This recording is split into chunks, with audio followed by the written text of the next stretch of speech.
subtitle is this week is letting go of anger. Letting go of anger. How is that serving you, or how is it not serving you? Well, let's find out. Proverbs 16:32 said, "He that is slow to anger is better than the mighty, and he that ruleth his spirit than he that taketh a city." Again, in Proverbs 25:28, he said, "He that hath no rule over his own spirit is like a city that is broken down and without walls." But I like what Psalms 86:15 says, "But thou, O Lord, art a God full of compassion and gracious, long-suffering, plenteous in mercy and truth." And I wonder if we ever can adapt those attributes of compassion and gracious and long-suffering and mercy and truth. How would we actually show up in our present day? How would we show up tomorrow? These are attributes that are so important, that can change the way we look at life. It changes the way how we approach individuals. It changes the way in our conversation. According to American Psychological Association, it says anger is defined as an emotion characterized towards someone or something that you feel has deliberately done you wrong. Since anger is an emotion that we all experience throughout our lives, it's important that we learn to deal with this appropriately. I'm sure many of us have got cut off when we're driving on the highway, on our side street, or wherever in the snow. And the first thing we want to do is just tell that other person off. But my mindset have changed toward that for quite a while now. And sometimes we don't know what's going on in that individual life. Did he just lose his mother, his father? Did he just lose his job? Like, what mindset did he wake up with? And so I believe the situation that comes up, it's going to challenge us whether we can harness what we feel. You can't deny what you feel. And I feel it, but am I going to be explosive about it? Am I going to let it control me right now? So it just being mindful, something that comes up on a regular time is that anger. Some things will come against you that will want you just to let it rip. I mean, you know what I'm talking about. But I strongly believe as a man in the house, as a husband, that husband can set the tone in the house, especially when it comes to disagreement. I've always said if two is talking at a high-pitched voice and you're both up on the high level, you're both going to stay up there for a while until one decides, you know what, this is not going nowhere. But if one is feeling the anger and is lashing out angrily, and one maintains that their spirit, I believe the one that has the the control of their spirit can actually bring down the one that was up at that high level. Because you're saying to yourself, I'm not going up there, so either you come down here where we can talk, or you're going to continue talking to yourself. How many of us has been there? But the Bible says in 1 Peter 3:7, it says, "For husband, dwell with them according to knowledge. Give honor unto the wife as unto the weaker vessel, and as being heirs together of the grace of life, that your prayers not be answered." If you're walking around, husband or wife, and you're walking around angry and just can't get over this anger and this emotion that's eating you, and it's like a canker sore, it's very important, because when you pray, and the question is God answering my prayer during this time? And I believe God will hear our prayer, but I believe it's the approach that we have when we come to him. So, Peter says to dwell with them, dwell with our wife. Husband, dwell with your wife according to knowledge. And I kind of was thinking about it. What does it mean to dwell according to knowledge? Husbands, how much do you know your wife? Wives, how much do you know your husband? Because the level that you know him is going to determine how you're going to show up in your relationship. When we say to dwell with your wife, we got to understand her deepest physical, emotional needs. I've got to be thoughtful. If I'm going to dwell with her with knowledge, I've got to be respectful of her. I've got to remember, as Ephesians tells us in chapter 5, that I've got to nourish and I've got to cherish her. If I'm going to dwell with her, I've got to get to know her. Let me tell you, I've been married now, it'll be 36 years here, November the 29th. We're now in 2022, and there's still things that I'm knowing about my wife. I'm dwelling with her, but I'm still getting to know her. And the more that you get to know her, is the more that you show up on a different level. The more that you're not so aggravated. The more that you're not so frustrated. You know, there's one thing sometimes that many women have said, and I've heard it in when I coach different clients, ladies, husband, but ladies especially, is, my husband doesn't understand me. Well, we never talk. Come on, some of you have heard that before. He doesn't know how I feel, and he doesn't know what I'm thinking. And one person said to me one time, well, he should know what I'm thinking. He should know what I feel. He should know what I want. He should know how to love me. Well, sometimes that individual might not know what you're thinking. You got to tell them in a heartfelt manner. So he might not know, you know, your thoughts. He might not know your feelings. He might not even know how to love you sometimes. But you can have that heartfelt conversation where you can expound that to him so that you both can show up differently. You know, we got to live with our wives in an understanding way. An understanding way, which means that, you know what, we've got to be considerate. If I'm considerate of my spouse, you know what, there's very little time that I'm going to get angry. There's very little time I'm going to allow the anger to come up. If I'm going to dwell with her and if we're going to understand one another, I've also got to be aware of some things that's going to show up in our relationship.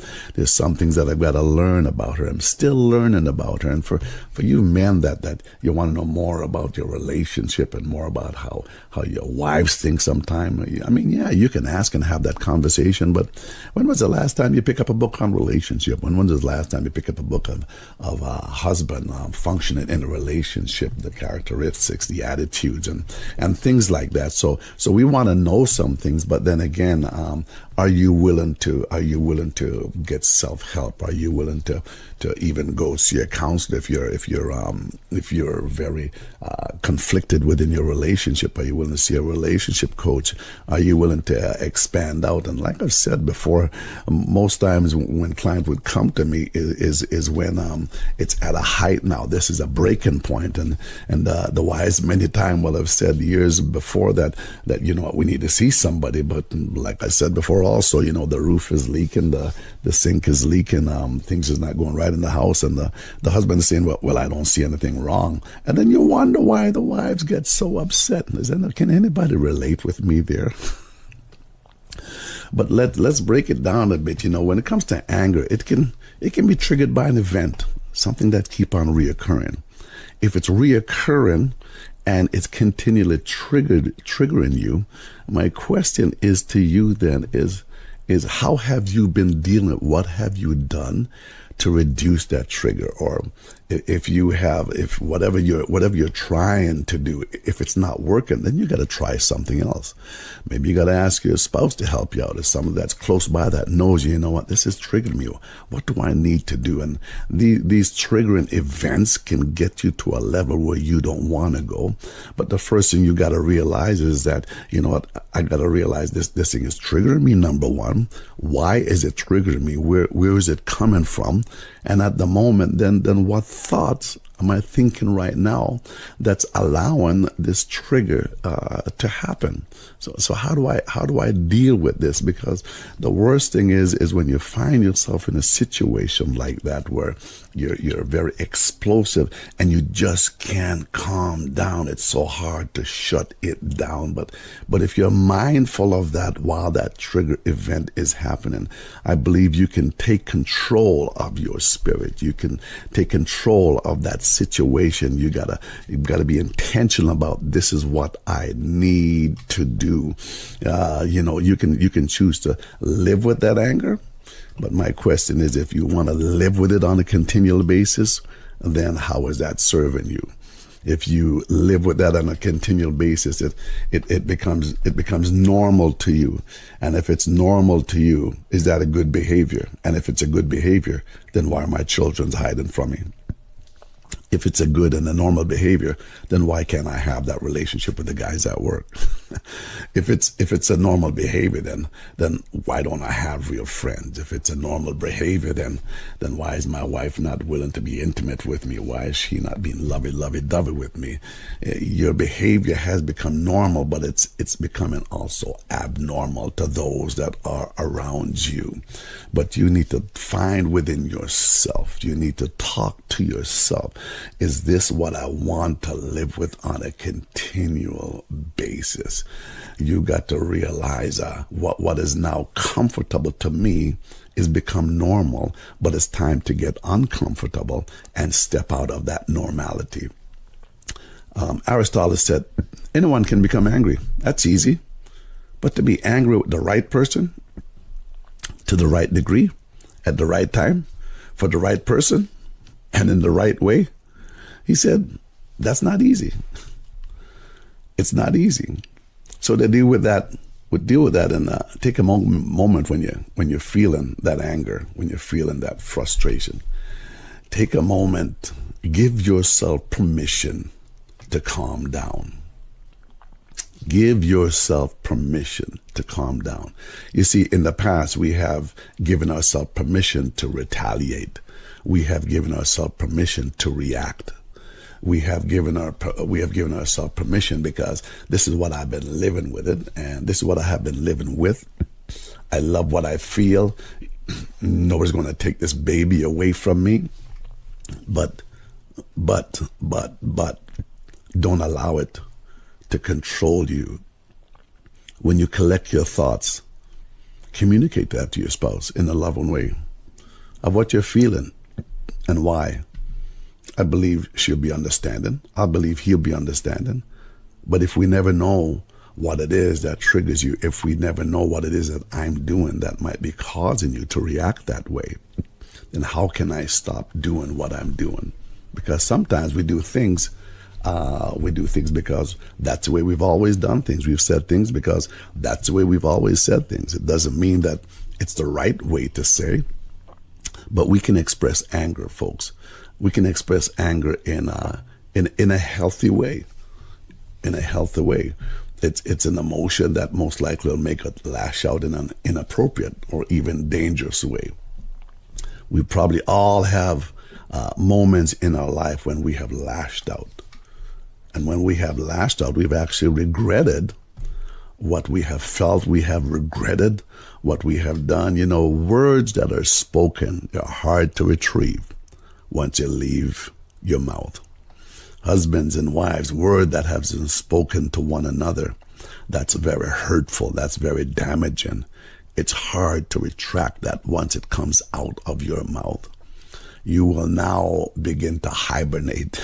You will now begin to hide. It's going to take a lot of conversation. It's going to take a lot of apology and meat in her apology language of how you have offended her and how you have made her feel, and now what's your intention now to go forward. But it's going to take a while to build up that trust, because once the words have been released, you know, there's a Bible verse that says death and life is in the power of the tongue. Once some things have been said, to take it back, it's going to be quite a while. But to express anger in a healthy way, it's okay to vent to someone close. I've told individuals before, hey, you know what? If you want to have a good venting session and you want to let it lash out, rather than doing that person, hey, give me a phone call. Lash out at me. Tell me what's going on in your mind. Because I guarantee you by the time we haven't finished having a conversation, they came to me with a 10, but they're believing at a 5. A 10 is the highest form of self-satisfaction when it comes to anger. Like, I'm at a 10, this is where I'm at. But when we have a conversation, you know what? By the time we finish our conversation, we'll have you down to a 5. We'll have you down to a 3. Why? Because now you have a listening ear.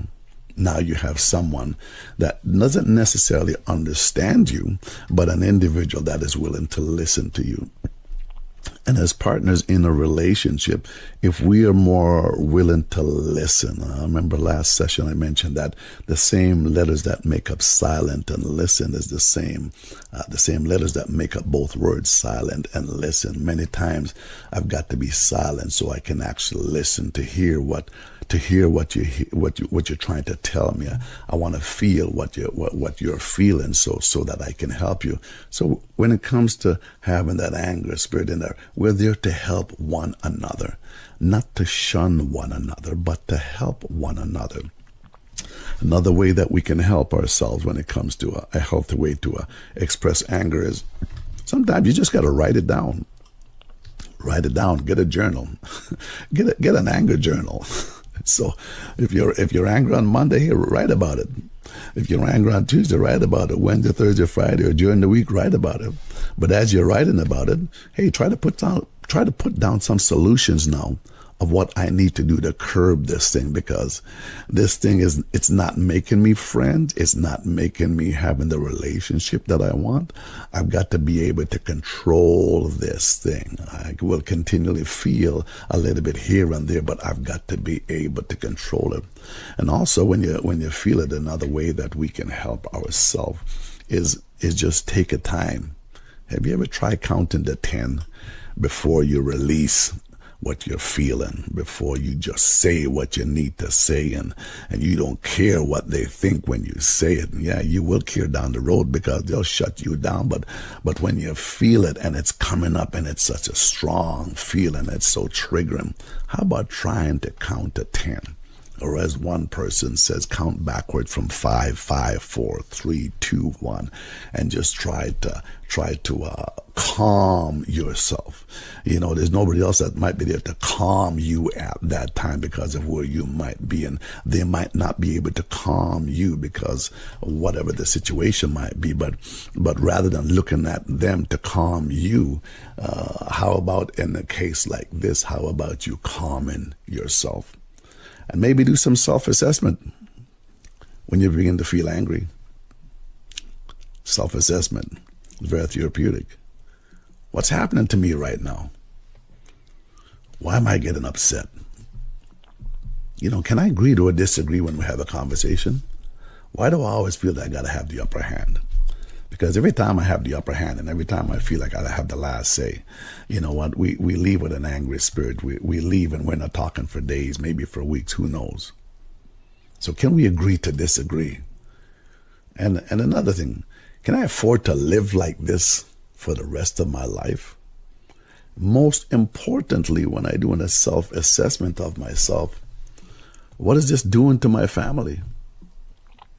When it comes to anger, and the thoughts that come, another question is who would I be without this thought right now? How would I show up if I didn't have this thought right now? I got to change my perception of how I see things. So there's ways of how to recognize, we mentioned that a little bit about that earlier, ways of how to recognize that anger that's showing up, whether on a daily basis, a weekly basis. There's ways how we can recognize when it is showing up. You know, the heart rate, your heartbeat, it's increased. There's an increase in your heartbeat. Sometimes, you know what, you might even start to feel some chest pains. You know, sometimes you can recognize that your voice level is changing. It's going up. We're talking about how to recognize the anger that's in yourself. It could be the inability at that time to concentrate. You might even start to get sweaty, all because of what you're feeling. Let go of anger. As we close, how is that serving you? Some might say it's serving me because I can lash out anytime I want to and I don't care. It's serving me because this is who I am, and when I need to express myself, I'm just going to express myself. It's serving me because nobody have to tell me what I need to do or what I have to do. It's serving me. But really, it's serving you. But how is it serving others? It's serving you, but how are others showing up in your life? It might be serving you, but it's driving others away. So if it's driving others away, then it's time to let go of anger. It's time to get help. It's time to show up differently than how I have always showed up.